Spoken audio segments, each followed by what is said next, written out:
Hi, baby boomer fans. We are Jackie and Janine, the Pfeiffer sisters, and love to talk about the 1950s, inviting you to reminisce with us as we explore experiences of that decade. We chronicled the distinct memories of our childhood in our book, While the Windmill Watched, a slice of rural America in the 1950s, which takes you on a notably historic journey through that often forgotten decade. We also want to hear about your experiences during the 1950s. We will feature guests whose special stories of that decade will bring to mind magical moments of reflection, some with tears, some with smiles, but above all, a good dose of laughter.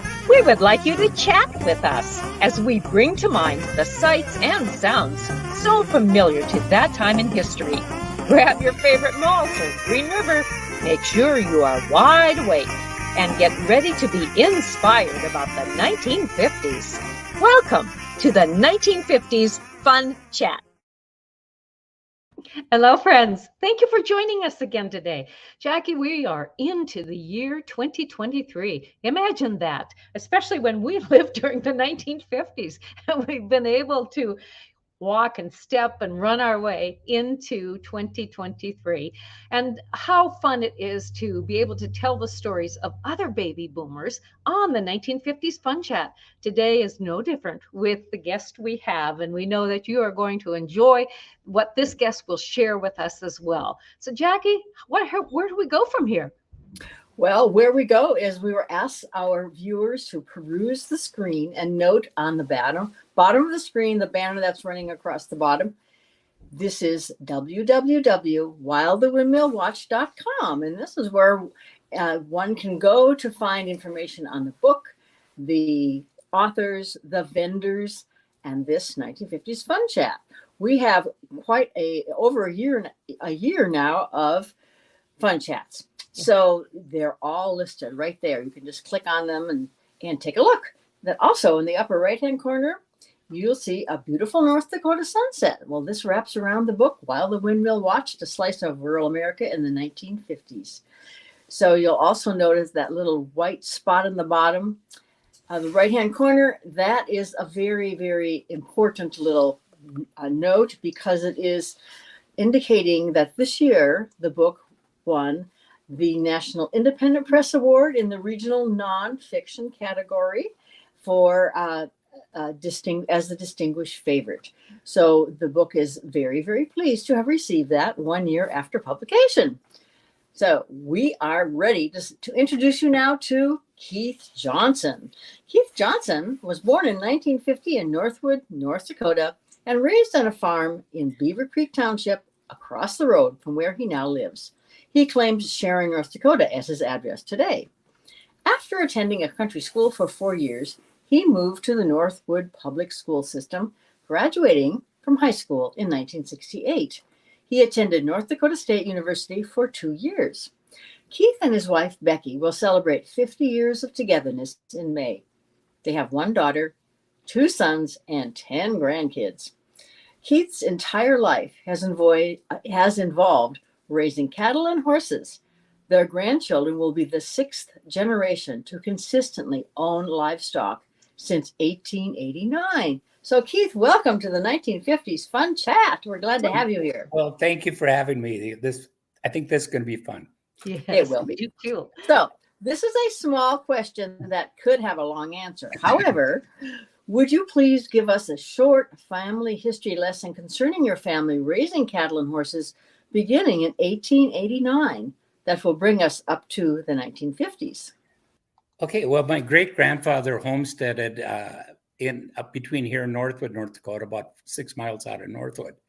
And he lived there, and that's where my grandfather and my father took over from there.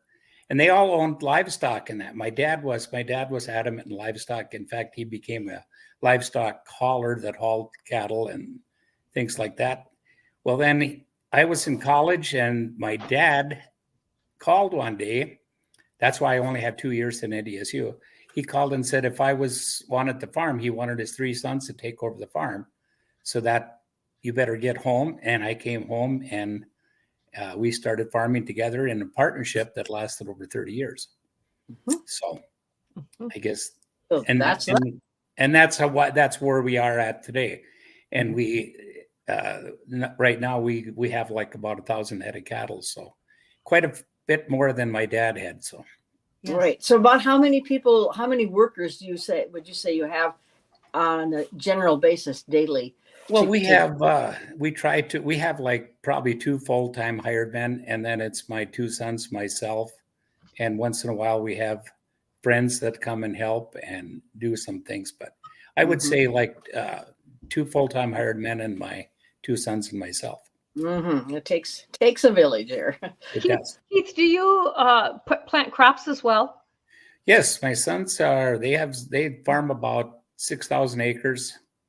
And we're finding out that now that the row crops they don't necessarily work real well with the livestock deal. Before, I remember my brother's birthday used to be August 19th. And with small grains, we used to be done with harvest by August 19th. Yes. And obviously you've done some interviews, I'm sure, and some of the harvest has lasted into the next year or so. But we seem to fight through it. And yeah, but they farm about 6,000 acres. Yes. So as a boy in the 1950s, what were some of your livestock responsibilities? Well, I think we started pretty early. And of course, if you live with, everybody milked cows. That's the thing. I mean, all the neighbors had milk cows at that time. We were no different. We milked, I suppose, probably something like 14 cows. And the first responsibility of most of the kids back in those days was to run the cream separator and feed the baby calves skim milk. And that's what thankfully, I didn't have to crank it. I have talked to friends who they didn't have the electric separator. They had to crank it, but we did that. And then I moved into, and my brothers were more interested in farming or not. So and it was back in that day, my mom did a lot of milking, and I thought it was fun when I got to be about 14 years old to help my mother milk. But then all of a sudden she found other things to do, and I ended up doing most of the milking. So at one time we did run a dairy. We milked up to 80 cows besides. Where did you sell the milk? Our milk went to Land O'Lakes in, let's see, where did it go? Well, a guy from Climax was our hauler.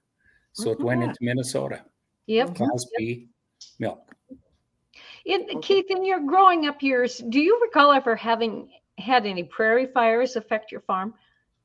No, not really. I mean, we're right outside of actually the Red River Valley. In fact, sometimes I get a little bit frustrated that my ancestors, being Norwegian, they bypassed Red River Valley and came on the other side of the Goose River because they wanted rocks for their foundation. Otherwise, we would have been sitting much better on the other side of the Goose River. Anyway, it's worked out fine. Okay. Prior to our broadcast today, Keith, you were talking about the tree claim that you still own on the homestead. Can you talk about that a little bit, please? Sure. Well, my great-grandfather homesteaded back 1889. And back then, if you had a homestead, you could get one more quarter section of land if you seeded 10 acres of trees. As I told you that my grandfather, I don't know if he was like me, not good in math, but he seeded 13 acres to be sure.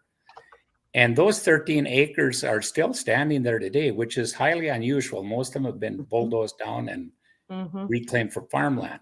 But so that land was passed down to my grandfather, and my dad bought it from him. And I ended up that I was able to buy it from my mother when she was in the nursing home in Northwood. I ended up buying her land. And now two of my sons own, well, my only 2 sons own that quarter section of land. And I do have the deed. It's called the tree claim deed, signed by Grover Cleveland in my possession. So that's amazing. Wow. And then when you were back in that era of the 50s and you had those 80 milk cows and beef cattle as well, Was there plenty of water in the area? Well, like I said back then, that we were on rural water by then, or else we would have never been able to sustain Uh-huh. those kind of numbers. So if it wasn't for rural water, which I'm very thankful for, no, we wouldn't have. No, so there was plenty of water for that. Like I said, our farm down there has 7 dry wells. There was no water on it. So, So what's the source of the rural water to your farm? ours comes from an aquifer over by Petersburg, I believe it is. And it's where's that from where you live? Petersburg is north and west of where we live. Comes from quite, but we do have several. We have Dakota water users just west of us. We have Trail. Yeah, and then we're on West Trail in that. So there's like 3 rural water systems within 30 miles of our place. Oh, Keith, when we first started talking about the opportunity to have you as a guest on the Fun Chat, I became very interested in your life in the 50s and your background when you said that you had been with the Central Livestock Association in West Fargo for 37 years. And I realized, having come from a farming family, livestock family, where we had to merchandise our offspring, and still even now with where I live in Iowa, when our family was involved with marketing livestock over in Omaha stockyards. Tell us of the changes that occurred in the marketing of livestock from that 1950s time up to the present. Very good. My dad he was a commercial cattle hauler. Like I mentioned before, there was everybody in the community had dairy probably, and, cattle. So he hauled to West Fargo. He started in 1944 with an old truck with side gates he'd put up and haul. And at that time, marketing was much different. The West Fargo stockyards was a union stockyards. So there was like 8 different firms, and they would haul the cattle there. Plus, there was other auction barns, many more in the community. But the West Fargo stockyards had like 8 commission firms, and each firm, the cattle, you would consign your cattle to a firm. Then they would be sorted and penned in pens, and people would go around. So the job of the commission man, I would call him, was to take and solicit people to put bids in on the cattle. And my dad was famous for, my dad always wore bib overalls, and he would fill his pockets with candy. I don't know if they would be considered a bribe today or whatever, but he would hand out hard candy to all of the commission men, and all of them became very good friends. And one thing you asked about, he wore bib overalls. And so I started probably when I was 4 years old, riding with in the truck, and I would be dragged around the stockyards down there with hanging onto his plier pocket. And it put the fear of God in me to go across the bridge into the exchange building where the firms were housed. So anyway, later on, then they went to auction. And I started hauling cattle with my dad. And so they were sold at auction. It did take away the personal aspect of the thing, which I think was not as good. But those stockyards at that time would ship cattle all the way to St. Paul. The rail system was still there and everything. And it was quite a thing. Well, then Central Livestock ended up buying the market. And one of the fellows who we did business with or had pasture here passed away, and he insisted that I should run for the board. So I served on the Central Livestock Board out of St. Paul for over about 30 years. And it was a great experience meeting people on the board. And it was one of the best experiences of my life. So, and where did these people on the board come from? The Central Livestock Board, a lot of them were from Minnesota, because it is a Minnesota-based company. And right now, the only markets they have left, West Fargo has been raised. It's been torn down. It was sold. And they have Albany, Minnesota, and Zumbrota, Minnesota. So that's where they're based out of now. But they went into a partnership. It was kind of a first of its kind deal. 3 co-ops went together and formed CRI, Consolidated Resources International. And I think I shared that with you before, that of those 3 co-ops, there was 34 members on those 3 boards. They were based out of Shawano, Wisconsin. So serving on committees and that, I had the opportunity to fly to Shawano. We'd fly into Green Bay. I actually got to see the stadium where the Green Bay Packers played. Not that I do sports, but it was a fun deal. But I got to know people from my board had a tendency to sit with each other whenever they shared meals, and I was a little more eccentric. I would find a table of 5-6 guys, and I'd go sit with them and meet them. So I have friends now that are in Vermont, New York, Georgia, and all over Minnesota. So it served me well. What was it like to be on that board in the decision-making process? Well, it's quite a deal. You realize some importance. In all honesty, the Central Livestock ended up, at one time, we were offered to manage all of the union stockyards. There was like 5 or 6, Omaha and all over in the United States. It turned out that we turned it down because it was too big a deal. But I did serve on the board when, obviously, you knew that South St. Paul, Union Stockyards in South St. Paul. Yes. I was on the board when we purchased that and when we sold it.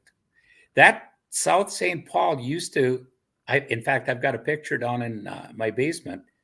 It was 32 acres in one area. And like I said, that was quite a deal. It was like a $7 million deal. That's the kind of decisions you were making when you served on a board of, I think the most we had was 9. So it was, you had to be, it was an important position. And this involved a species, considering species other than cattle. Oh, yes. These. Sheep and everything. And in fact, if I could elaborate a little bit on South St. Paul, when they had I think it was their 80th or 90th anniversary, they read some letters in that. And one of the interesting ones, they would ship in the 30s, of course, people would ship the livestock down there. And of course, it didn't even pay the commission hardly. But they would get 3,000 hogs a day on Concord Avenue in South St. Paul, if you can imagine. And there was an offer to anybody in the Twin Cities that if they could butcher their own hog, they could come and get one and have it for free. And the rest of them, they herded them down the street and they euthanized them and dug a hole and put them in a hole. And one of the most interesting things, I can't elaborate, there was a fellow from Montana that had shipped them, if you can imagine, like 8 carloads of sheep. And when they got there, they sent them a bill because it didn't pay the commission. So he wrote back and said, I'm sending you 2 more carloads of sheep because I'm an honest man and I pay my debts. Well, you could figure that one out.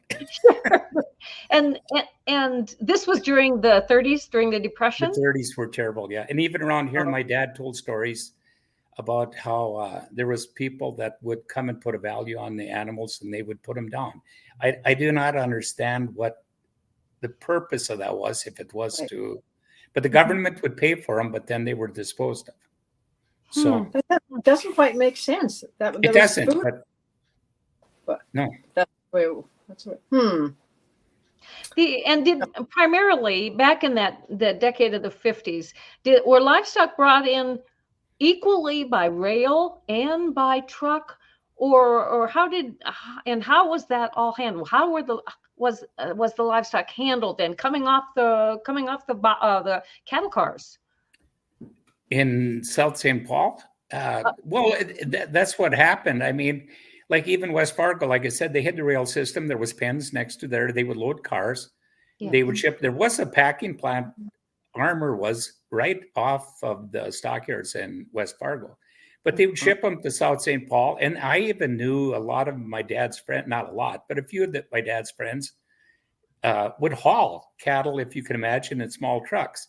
Well, then what's happened now, all the cattle now are sold. They're either shipped direct off the place. Yes. And I think it was the adding of the semis. I mean, now there's large semis that can haul, 90, 100 things. So they get shipped right to the feedlot. So now everything is transferred by truck. But yes, rail was a big, big part of the transportation system. But to get them there, they were brought in by small trucks like my dad. They would have a banquet every year. I think there was probably up to, I would say 120 small truckers that would bring cattle into the West Fargo stockyards. So, and then there they all became friends. Mhm, mhm. So tell us about the exchange buildings at each of the stockyard well, the facilities. exchange buildings were, like I said, everybody had an office, and they had office personnel. My dad dealt mostly with the Farmers Union marketing, but there was Hawes and I forget all the others and that.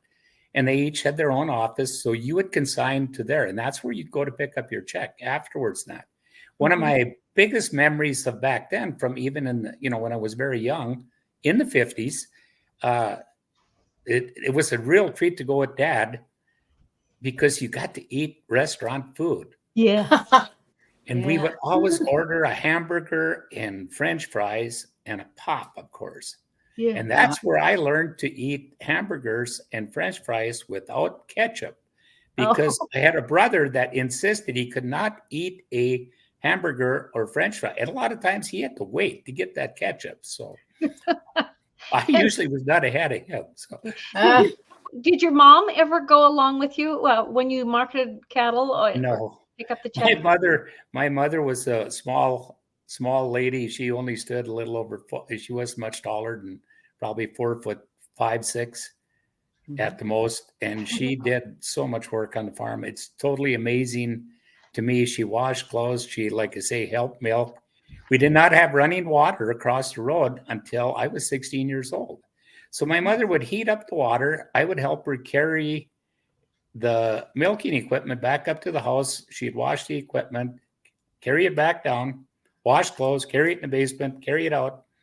And like I said, she was not a very big, but she did live to be 93 years old. So Isn't that amazing? hard work couldn't have hurt her too bad. But Yeah. No. my dad died at 68, by the way, of colon cancer. So I want to go back once more to the livestock marketing. Do you think that through the years, with the extinction of the union stockyards or and now the way the cattle are marketed, do you think the farmer has lost any bargaining power in that situation where we are now? Oh, I think I do. When they got to be auction markets, you're limited. I mean, so all of, like right now, I'll give you for instance. Well, right now, after the West Fargo stockyards closed, we are solicited we raise like over 500 calves a year. So all of the sale barns, they have a representative to come. They want us to haul our cattle there. But there again, we have to pay the trucking to get them there. We have our own trucks. But all of that stuff. And when you get there, once they're out of your truck, you're at the mercy of whatever. So you do get nervous. Not every cattle buyer can be at every sale barn every day. So you do start thinking to yourself, wow, what if so-and-so that normally buys my cattle isn't at the market today? What if he's sick? What if he's got, a family emergency or something? And those kind of things were, yes, when it was sold private treaty, there was so much competition. And it was all kind of in secret. You would take it, there was little slips on each pen, and they would take the slip down and they would kind of look and they'd write down their bid and put it back up there again. And nobody knew who was bidding. So at the end of the day, when the highest bid was accepted, then the cattle went. And my dad was very good at that. He would take and, with candy again, to bribe his friends. So anyway. And Sweet the deal, huh? And then once the cattle were sold, they went over the scales, right? Yep. Then they weighed them. They went down to a scale. Then they were grouped in like groups, like Angus cattle probably together, red cattle together, stuff like that. And there again, even back then, but the trucks weren't near so big back then that I remember. Yes. But some of them not a whole lot back that I can remember went by rail, but they went out again on trucks. They went to feedlots and whatever. So that's how. And again, the bills went out from the commission firms, and the bills, and that's where the transaction took place. Keith, you are a breeder of Belgian horses. Oh, yes. And did that begin back in those 50s and 60s era, or is that Oh, relatively? I think the love of it did. I can remember riding with my grandfather on the hay wagon with Daisy and Bill pulling it. And my Yeah. dad loved horses, but only thing, he was so busy. I mean, all the time. He never. I often think that right now it would have been a major plus if he was alive. He would be so happy. In fact, this young fellow that is a friend of mine, Bernie Johnson, he's 87 years old, and we are partners in crime. And we went down to a church all the way down by Kindred, and I think you may be seeing it on Facebook, Janine. If you've seen it. Yes. We gave sleigh rides to just about 300 people, How and fun. it was so satisfying. A lot of work, but it was very satisfying to be able, and such positive comments and making memories. And so that's kind of my hobby. Well, it's more than a hobby now. Yeah.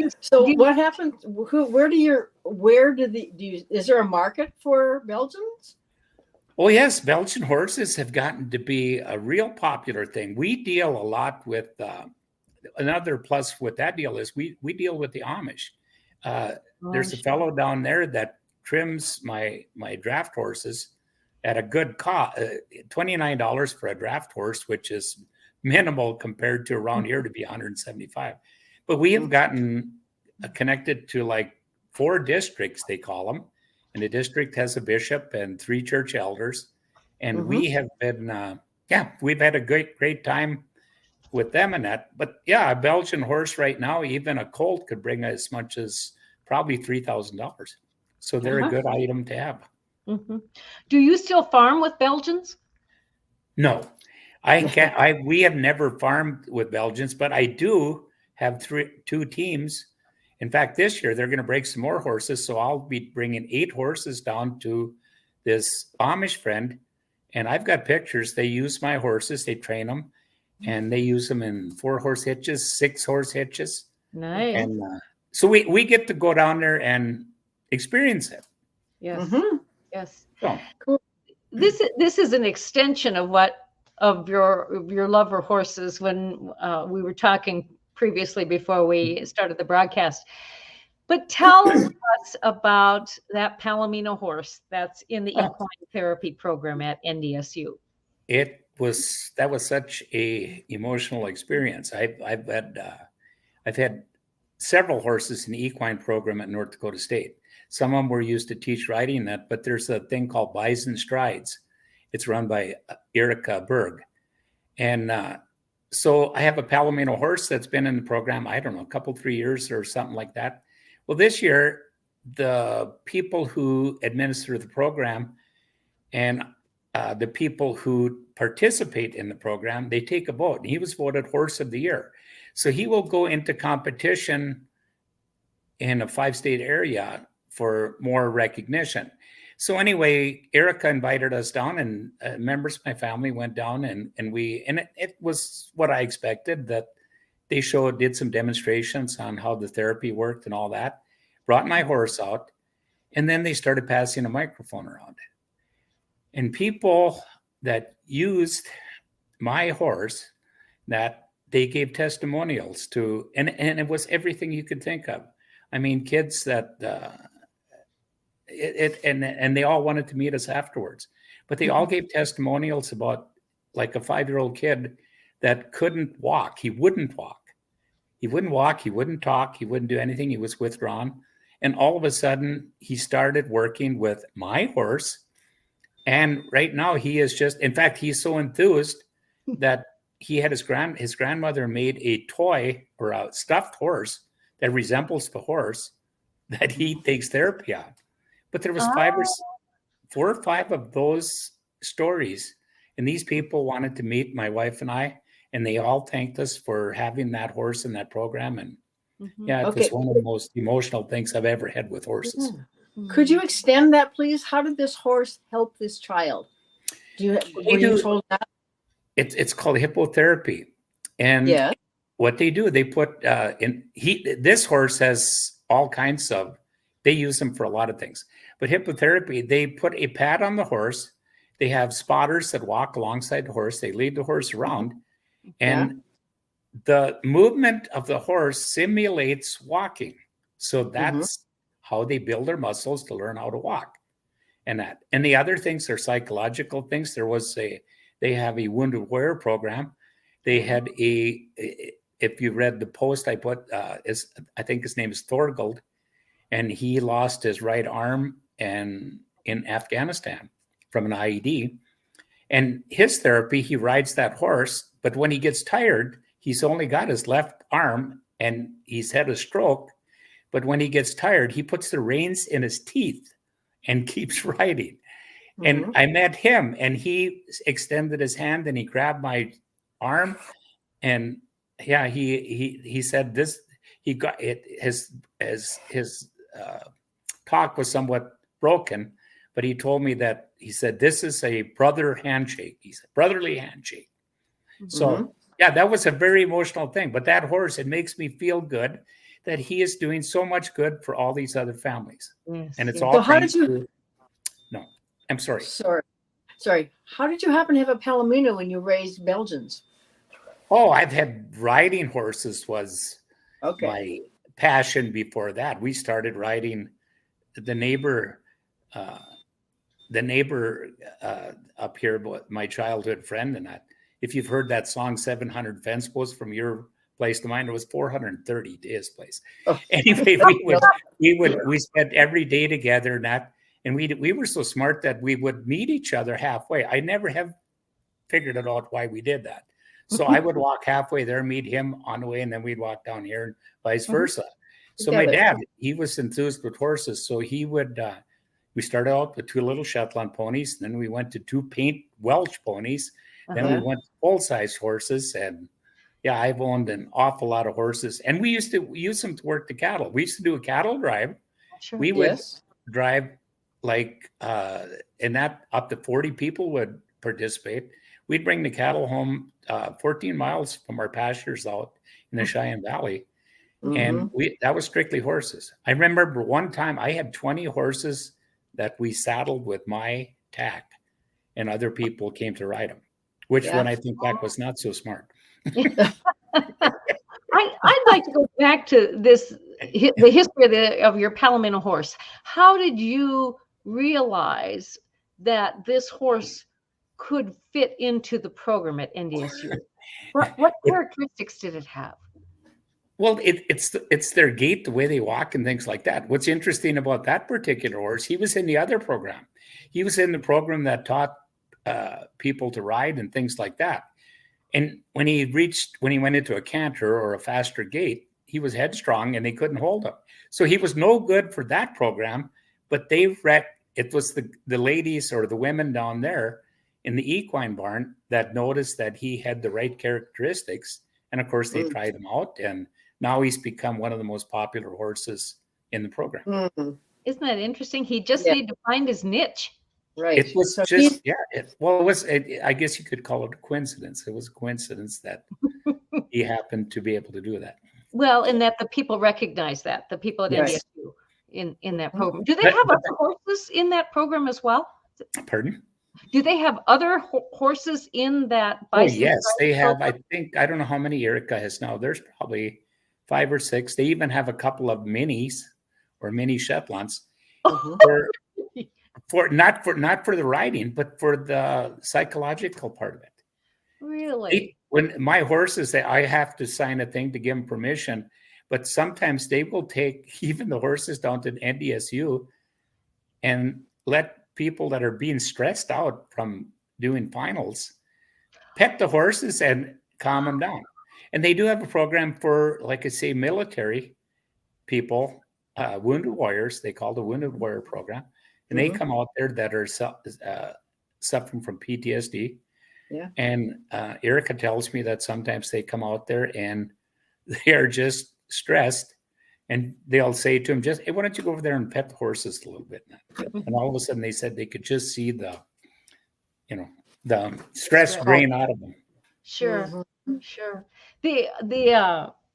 My association with the Shetland pony in the 50s was not a pleasant experience because It was so stubborn. Did you find that to be true as well with that Shetland pony? Not with these, but I did have a little black one named Shorty.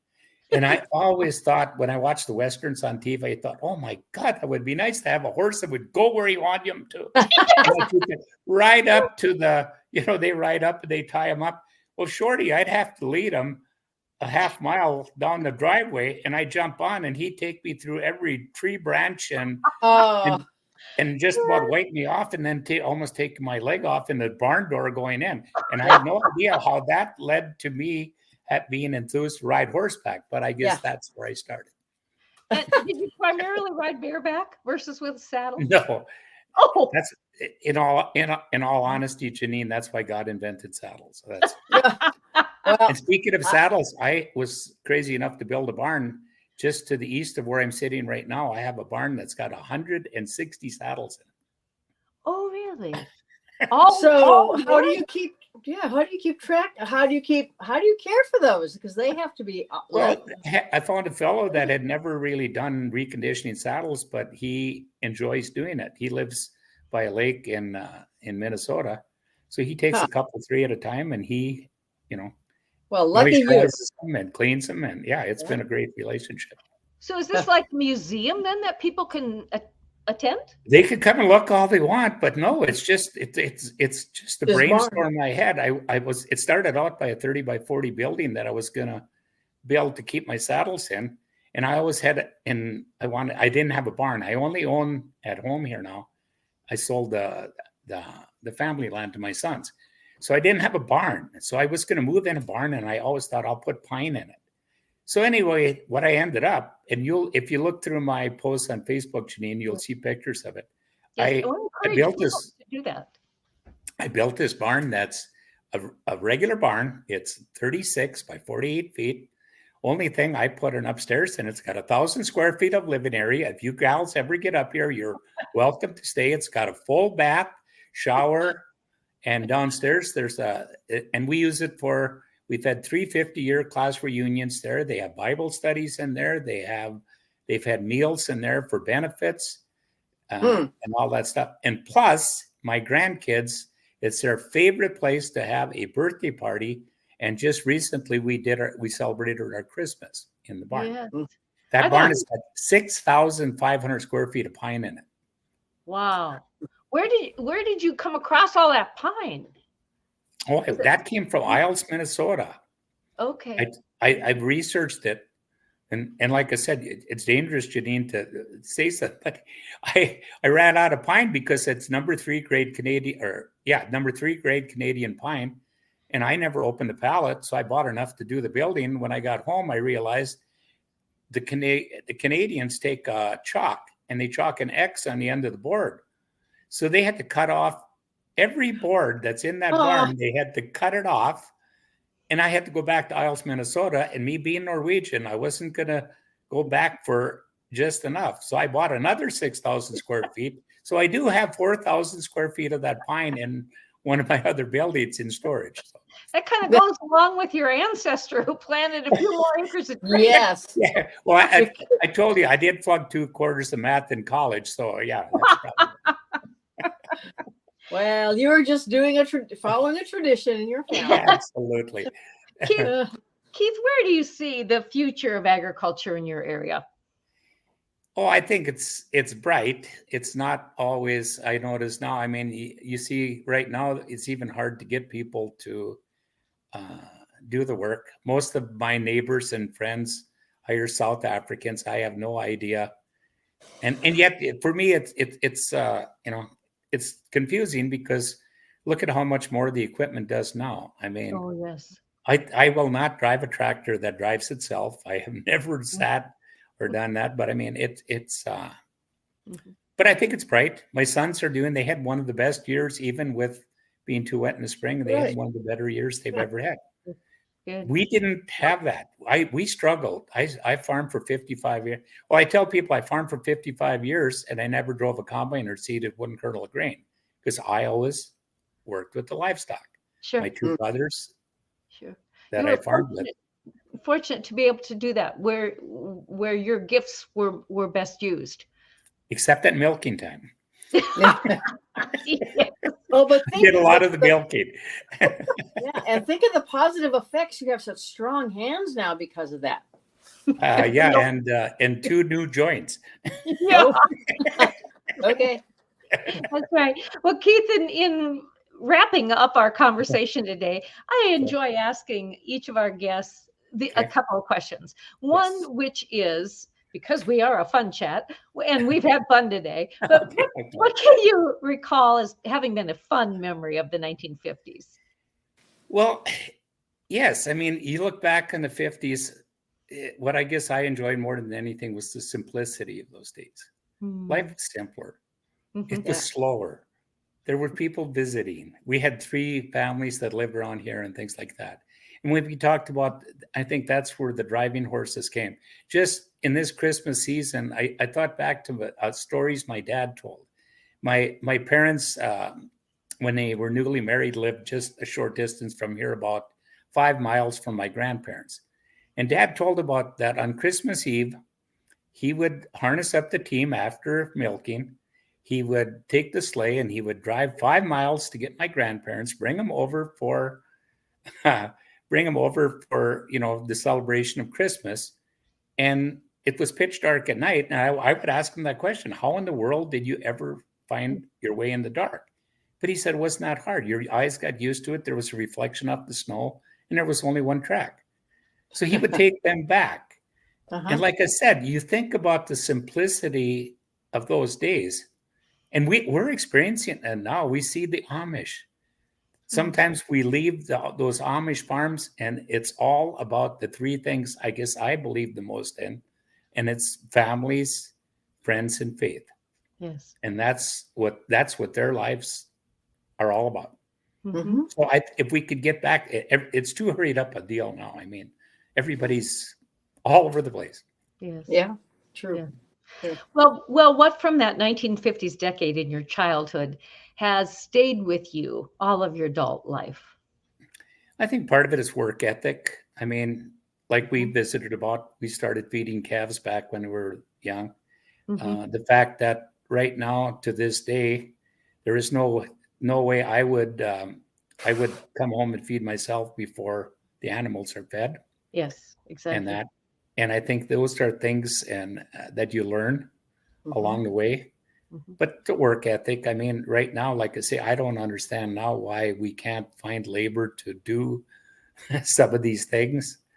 And of course, now time is a little easier, but still, if I had to put my finger on something, I would say absolutely the fact that a work ethic. And I think that's why from the Midwest, I hear it all over that if you want a job, even I have cousins down in Texas and all over, you tell them you're from the Midwest and you grew up on a farm, you got a job right now. That's right. That's right. Yes. Viewers, we are so thankful that you joined us today, and we hope that you gleaned much information from the 1950s in relation to livestock farming and even crop farming in the Sharon, North Dakota area, where our guest Keith Johnson is from today. Keith, we thank you wholeheartedly for being our guest today. Thank you. It's been a pleasure. Good. Yeah. And as we sum up our fun chat today, we hope that you will join us again next week when we'll have another wonderful guest who will share his or her memories of the 1950s. Jackie, how can you wrap us up today? I can remind people to be sure to click the little red subscribe button and click the thumbs up button, that's blue, and to tell your friends, even your relatives, about the 1950s fun chat. So until next time, toodaloo. Bye-bye.